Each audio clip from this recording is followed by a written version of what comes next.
రామాపురం గ్రామం శివారులో ఉన్న పాత భవనం గురించి భయంకరమైన కథలు ఉన్నాయి.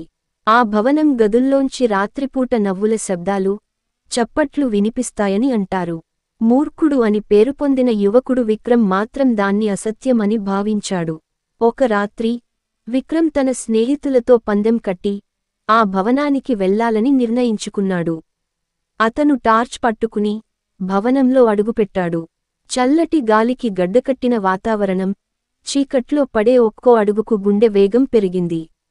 లోపలికి వెళ్లగానే అతని కళ్ల ముందు బలంగా తలుపు మూసుకుపోయింది. గాలిలో విచిత్రమైన శబ్దాలు వినిపించాయి. ఆ తరువాత ఓ గదిలో చిన్న కొవ్వొత్తి వెలుగుతూ కనిపించింది. కొవ్వొత్తి వెలుగు స్పష్టంగా చూపింది, ఒక ఆడపిల్ల నీడ గోడ మీద కదులుతోంది.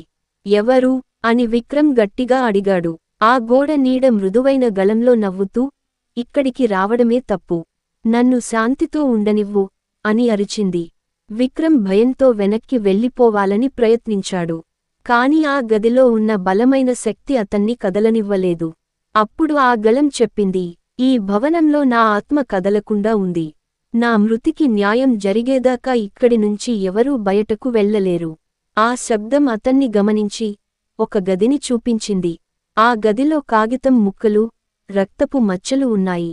ఆ కాగితాలు చాటుగా చెప్పాయి, నన్ను చంపినవారి చరిత్రను బయటపెట్టవలసిందే.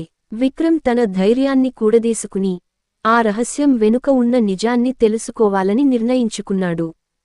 కాని ఆ రాత్రి అతనికి జరిగిన అనుభవం అతన్ని ఎప్పటికీ మార్చేసింది. రామాపురం గ్రామంలో ఆ భవనం ఇంకా ఖాళీగానే ఉంది. కాని ఆ రోజు నుంచి విక్రమ్ ఎప్పటికీ ఆ రహస్యాన్ని ఎవరికీ చెప్పలేదు.